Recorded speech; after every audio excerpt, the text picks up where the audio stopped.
it's Anthony Chadwick from the Webinar Vet, welcoming you to yet another of our webinars.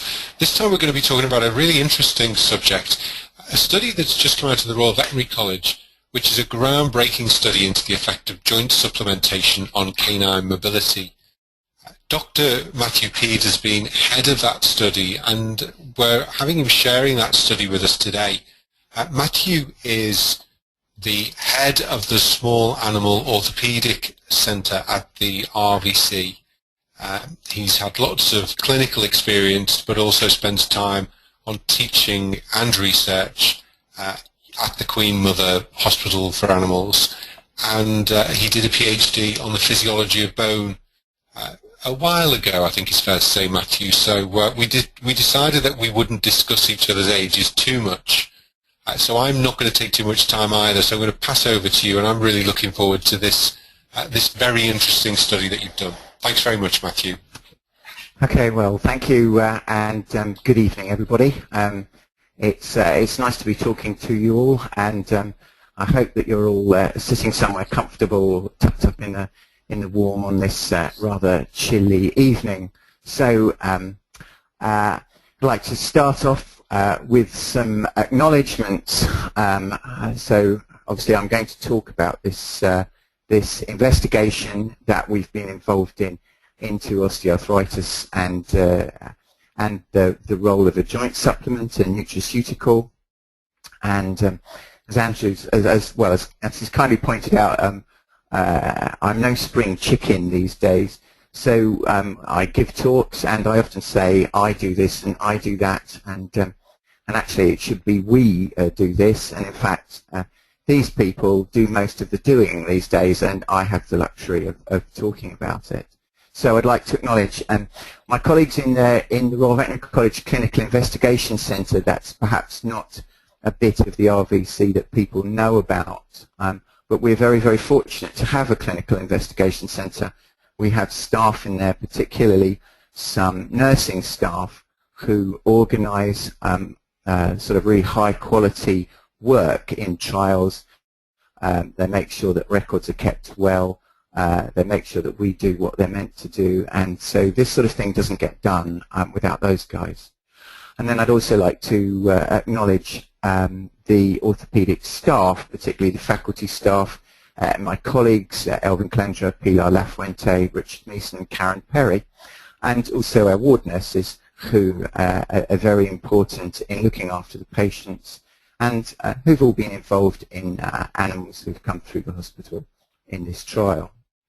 And finally, I'd like to thank the people at Limpbells who funded this study, which you're going to be hearing about this evening. As has been pointed out, I'm a senior lecturer in orthopaedics at the Royal Veterinary College, and you might ask why someone who's fundamentally, if you like, a surgeon gets involved in a very much a sort of a medical side trial in osteoarthritis.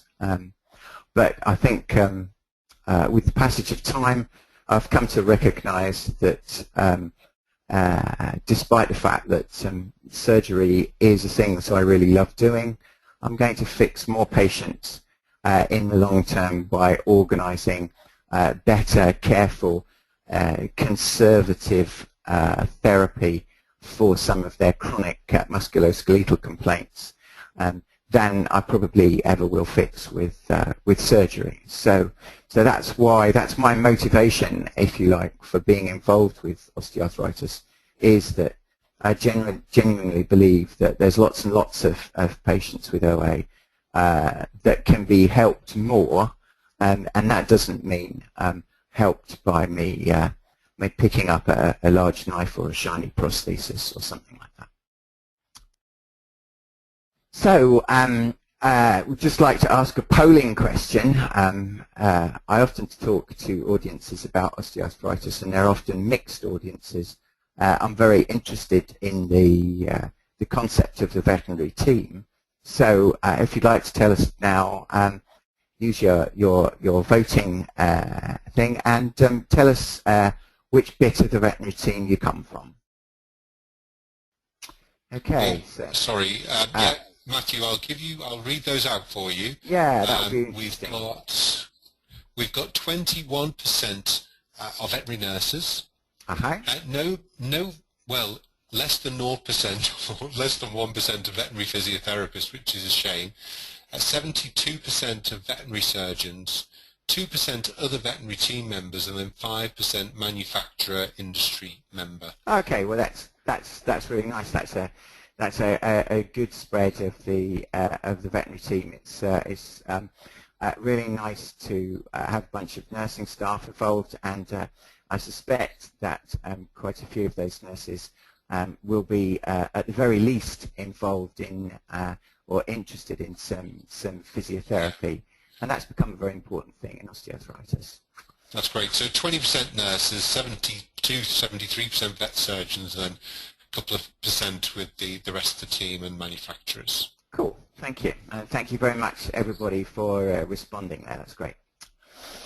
Okay, so we're going to talk about mobility and activity. That's where this trial centered, and so we might ask why we're interested in mobility, and we use many things, and many things have been used as outcome measures when people are talking about osteoarthritis and trials associated with osteoarthritis.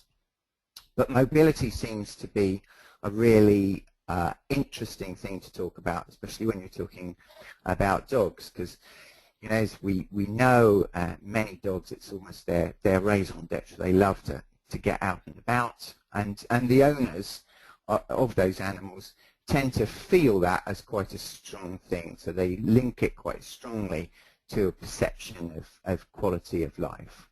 And clearly lack of mobility is strongly associated with osteoarthritis. So all of these things make mobility an interesting thing to talk about, and the sort of next interesting thing about mobility is that it's a parameter which we're starting to be able to quantify, not in general subjective terms, but in much clearer and harder terms. So a quantifiable objective measurement, if you like. And then obviously we're talking about osteoarthritis, and osteoarthritis is a colossal problem. So these are estimates, but a number of sources talk about 20% of the dogs over 1 year of age in the UK are affected by osteoarthritis in some way or other, and that might be as much as 1.2 million dogs in the UK. Excuse me. And you know, there's a comparative figure. It's a massive problem in the human population as well. So you imagine 1 million human consults per year, and these huge figures for hip and knee replacements, which are related to OA. So how do you think about OA? I'm always interested to know what people think of, what comes to mind when we talk about osteoarthritis.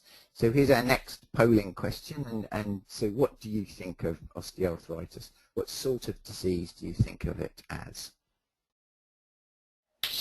Just again letting people vote, but basically a degenerative disease, an inflammatory disease, a disease of cartilage, a periarticular disease. Again, just tick on the boxes and let us know. I think obviously with this one people have got a choice, so this won't add up to 100% in case you're worried. Matthew, my maths is going a bit mad. I'm just interested to see what people think. Yeah, we've got 86% say it's a degenerative disease. 74% say it's an inflammatory disease. 52% say it's a disease of cartilage. And 43% say it's a periarticular disease. So just to run again, 86, 74, 52, and 43.